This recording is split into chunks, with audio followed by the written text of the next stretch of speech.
नमस्कार, आप देख रहे हैं समाग लाइव और मैं हूं मनोज नारायण सिंह। आज बिहार विधानमंडल में आज भी चमकी बुखार को लेकर के काफ़ी हंगामा रहा। आप देख रहे हैं कि आरजेडी के जो भी तमाम विधायक हैं यहां पर आकर के यहां पर काफ़ी हंगामा कर रहे हैं। चमकी बुखार को लेकर के स्वास्थ्य मंत्री के इस्तीफे की मांग कर रहे हैं और इन लोगों का कहना है कि ये जो स्वास्थ्य मंत्री है ये बच्चों का हत्यारा है।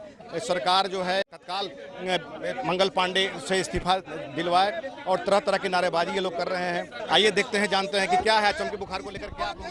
मंगल पांडे का इस्तीफा हम लोग चाहते हैं इसलिए कि लगभग 200 बच्चे जो मरने वाले हैं, गरीब के बच्चे थे, असहाय बच्चे थे और उनके मामले में नैतिकता के आधार पर नैतिकता की बात करने वाली सरकार निश्चित रूप से मंगल पांडे को इस्तीफा देना चाहिए। अगर इस्तीफा नहीं देंगे तो हम लोग सड़क से लेकर सदन तक इस मामले को उठाते रहेंगे। लेकिन बात तो सामने आ रही है कि कुपोषण के भी शिकार हैं बच्चे, तो इसमें सप्लाई मिनिस्टर या समाज कल्याण विभाग के मंत्री भी सबसे पहले स्वास्थ्य विभाग जिम्मेवार होता है। पूरी जगह डॉक्टर नहीं, आप चले जाइए चाहे किसी भी सदर अस्पताल में, हम जहां से विधायक होते वहां इमरजेंसी वार्ड नहीं, डॉक्टर नहीं, कुपोषण के शिकार नहीं बच्चे होंगे तो और क्या होंगे।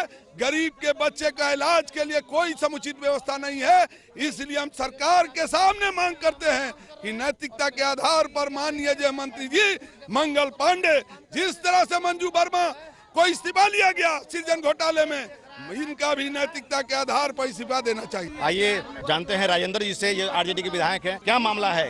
ये मामला स्पष्ट है। मुजफ्फरपुर सहित कई जिलों में जो बच्चे चमकी बुखार से मरे हैं, लू लगने से मरे हैं, या सरकार जवाब दे ही ले, लिपा पोती करके इस मैटर को समाप्त करने का प्रयास नहीं करे। हम लोग का स्पष्ट मांग है कि जो प्रभारी जो मंत्री हैं उस विभाग के, वह इस्तीफा दे और नहीं तो मुख्यमंत्री उनको बर्खास्त करे। यह हम लोग का मांग। लेकिन कुपोषण की भी बात आ रही है, तो क्या इसमें सप्लाई विभाग, समाज कल्याण विभाग दोषी नहीं है? तो माने उनके मंत्रियों के बारे में आपका देखिए, इसलिए मुख्यमंत्री को मैं लगातार जो 7 सदस्यीय कमेटी आई वह स्पष्ट कर दिया कि यह कुपोषित बच्चे ही ज्यादातर इस बीमारी से प्रभावित हैं। इसलिए जो भी विभाग उसमें संलिप्त है, जो जिम्मेवार है, उन तमाम लोगों के सस्पेंशन की बात हम लोग लगातार माननीय मुख्यमंत्री से किया है। लेकिन मंगल पांडे जी स्वास्थ्य विभाग के मंत्री हैं, पहले तैयारी उनको करनी थी और इसका रिपोर्ट पहले प्रदर्शित करनी चाहिए थी कि निश्चित तौर पर जब प्रत्येक साल पिछले कई एक वर्षों से यह इस तरह का भयावह बीमारी आते रहा है, इसकी तैयारी मंगल पांडे को पहले से कर लेनी चाहिए थी। अगर जांच करते और उनको ये लगता कि कुपोषित बच्चों में ही सिर्फ होता है, तो फिर जो सामाजिक कल्याण विभाग है उसको सतर्क किया जाता और वह मंत्री वह भी तैयारी करते तो शायद इतनी बड़ी घटनाएं नहीं घटती। इसलिए मंगल पांडे का ही हम लोग इस्तीफा पहले मांग रहे हैं। लेकिन सरकार तो उनके बचाव में है।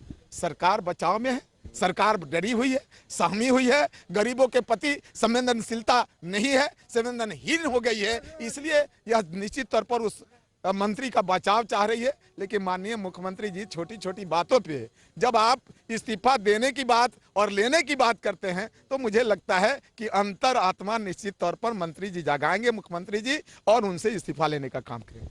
तो ये हरसिद्धि के विधायक हैं, आरजेडी विधायक हैं राजेंद्र जी, इनका साफ तौर पे कहना है कि इसमें दोषी मंगल पांडे हैं और मंगल पांडे के इस्तीफे की हम लोग मांग कर रहे हैं। लेकिन सरकार बचावे में है। लेकिन जो इन लोगों का जो प्रदर्शन है वो लगातार जारी रहेगा, इनकी मांग लगातार जारी रहेगी।